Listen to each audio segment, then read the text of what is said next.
Hello, my dear students. You are watching Brainmaster Spoken English. Today, I shall teach you a good lesson. आज मैं आपको बहुत ही बेहतरीन lesson पढ़ाने जा रहा हूँ। आपको मालूम है कि सबसे पहले मैंने क्या पढ़ाया था? झुम्पा लाहिरी के लाइफ हिस्ट्री के बारे में। फर्स्ट जो है इसको ये देखना है कि झुम्पा लाहिरी के लाइफ हिस्ट्री में हम लोग ये पाएंगे कि कुछ वर्ड्स हैं जिस वर्ड्स का इस्तेमाल we can use it in writing और स्पीकिंग। नाउ मैं एक एक करके सेंटेंस लेता हूँ, उसके वर्ड को मैं डिफाइन करता हूँ। अब आप कोशिश कीजिए इसको समझने के लिए। पहला, लाहिरी's prose is a characterized by its understated elegance and meticulous attention to detail. Now, here is this. पहला वर्ड देखिए, understated. लाहिरी's prose जो है कैरेक्टराइज हो रहा है किससे? अंडरस्टेटेड। अंडरस्टेटेड मीन्स सादा और शालीन, बहुत ही अच्छा है। फिर कहा इलिगेंस। इलिगेंस का मतलब होता है अट्रैक्टिव। फिर मेटिक्यूलस अटेंशन। मेटिक्यूलस का मतलब होता है सूक्ष्म, बहुत बारीकी अटेंशन करती है टू डिटेल। जब वो उसका प्रोज पढ़िएगा तो बारीकी से हर डिटेल को लाती है सामने, डिटेल करती है वो। आपको समझ में आ गया? यहाँ पर अंडरस्टेटेड और एलिगेंस, मेटिक्यूलस, ये सब वर्ड इसमें है। You can use these words in your speaking, in your writing. अच्छा, मेटिक्यूलस इन्वेस्टिगेशन, बहुत ही बारीकी इन्वेस्टिगेशन किया गया है, यानी कि जांच जो है बहुत बारीकी से किया गया है, ऐसा भी आप कह सकते हैं। नेक्स्ट देखिए किस तरह सेंटेंस यहां पर लिखा गया है। She navigates the intricacies of human emotion with subtlety, delving into inner recesses of a character's minds with a rare sensitivity. ये देखिए कितना अच्छा सेंटेंस है। She navigates, navigates means steer, हेम, चलाना। नेविगेट्स जो है नेविगेटर से आया, चलाने वाले से, खेवैये से आया। दैट मीन्स आपने देखा होगा कश्ती जो चला रहा है वो नेविगेटर्स है, वो नेविगेटर्स है। और उसी तरह सेलर जिसको कहते हैं, सेल, चलाने वाला, यहाँ पर वो स्टीयर करती है, चलाती है। The intricacies of human emotion. Intricacies means होता है पेचीदगी, कॉम्प्लेक्सिटी, जटिलता ऑफ ह्यूमन इमोशन, इंसान के जज्बात को चला रही है विथ सटलिटी। अब देखिए लिखा गया है, जितने हार्ड वर्ड है मैं उसके नीचे क्या किया हूँ, रेड लाइन से मैं अंडरलाइन किया हूँ। यहाँ पर SUBTLETY लिखा है, सॉब्टिलिटी नहीं है, शॉर्टलिटी। शॉर्टलिटी का मतलब ही क्या है? शॉर्टलिटी का मतलब है डिलिकेसी, सूक्ष्मता। और एक वर्ड आया डेल्विंग। डेल्विंग मतलब search, deeper understanding into the inner recesses. Recesses का मतलब होता है डिफॉर्मेशन, ब्रेक, रुकना। आप जानते हैं कभी कभी हम लोग जो स्कूल में पढ़ते थे, अभी रिसेस का टाइम नहीं हुआ, यानी कि ब्रेक का टाइम में, of a character's mind with a rare sensitivity.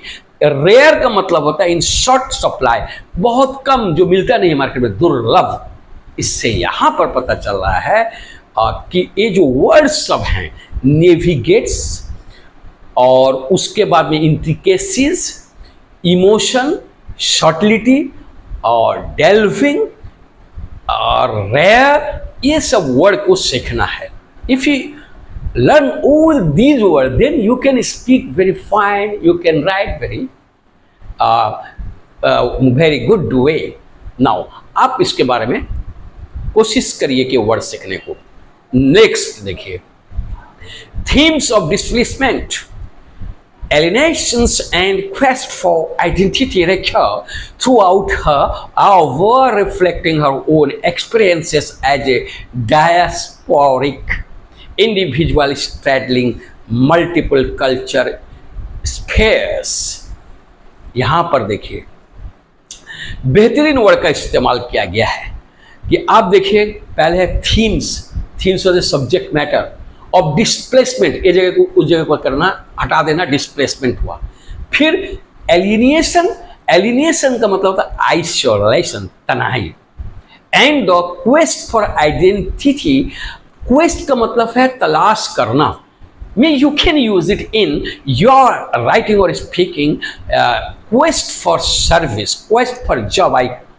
I came to Calcutta. मैं कलकत्ता आया किसके लिए? क्वेस्ट फॉर, तलाश का। आइडेंटिटी यहाँ पर है, यानी कि अपने पहचान को।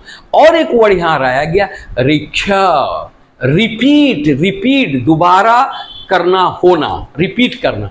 थ्रू आउट हर आव, बहुत अच्छा वर्ड, आव। यहाँ पर प्रोनाउंसिएशन देखिए, आव। आव का मतलब था एक्टिविटी, एफर्ट्स, कृति। और एक वर्ड देखिए यहाँ पर, reflect her own experience as a diasporic individual. Diasporic, diaspora, diasporic यानी कि इमिग्रेंट, प्रवासी इंडिविजुअल के लिए। प्रवासी, प्रवासी माने एक जगह से दूसरी जगह, जो दूसरे देश में चले जाते हैं उनको प्रवासी बोलते हैं, वहाँ जाके रहते हैं। Individual, straddling multiple culture, culture sphere. Straddling, ये वर्ड देखिए, स्ट्रैडलिंग सिट और स्टैंड एस्ट्राइड। स्फेयर का मतलब होता है एरिया, रीजन, क्षेत्र, इलाके में। यहां पर वर्ड है थीम्स, एलिनेशन, क्वेस्ट फॉर, रिखो, ऑफ, डायस्पोरिक, स्ट्रैडलिंग, स्फेयर। आपको अब ये वर्ड समझ में आ गया है, मैं उम्मीद करता हूं आ गया होगा। नेक्स्ट देखिए एक सेंटेंस, बेहतरीन sentence. In interpreter of melodies, Lahiri explores the fragmented lives of Indian immigrants grappling with estrangement in foreign land. बहुत ही अच्छा है।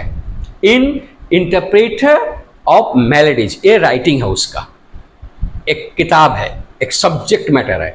लाहिरी एक्सप्लोर्स, यहाँ पर एक्सप्लोर करती है, इन्वेस्टिगेट, अनुसंधान करती है। एक्सप्लोर का मतलब होता है अनुसंधान करना। द फ्रैगमेंटेड लाइफ्स, टुकड़े टुकड़े जिंदगी को ऑफ इंडियन, भारतीय इमिग्रेंट्स यानी कि प्रवासी इंडियन के। फ्रैगमेंट का मतलब पीस, टुकड़ा, इसके जिंदगी को वो क्या करती है? बिल्कुल एक्सप्लोर करती है, अनुसंधान करती है। ऑफ इंडियन इमिग्रेंट्स, प्रवासियों के। Grappling, grappling, struggling with estrangement in foreign land. Grappling, struggling, संघर्ष कर रहे हैं जो, in with estrangement, अकेले, तन्हा, alienated, in foreign land. Foreign means होता है unknown, strange, अनजान, अजनबी जमीन में जो रहकर कोशिश कर रहे हैं डेवलप करने के लिए, उनके हर एक जिंदगी के मामले को उसने एक्सप्लोर कर रही है। Do you understand here the words? Lot of words have been used for you. Explore, fragmented, grappling, foreign.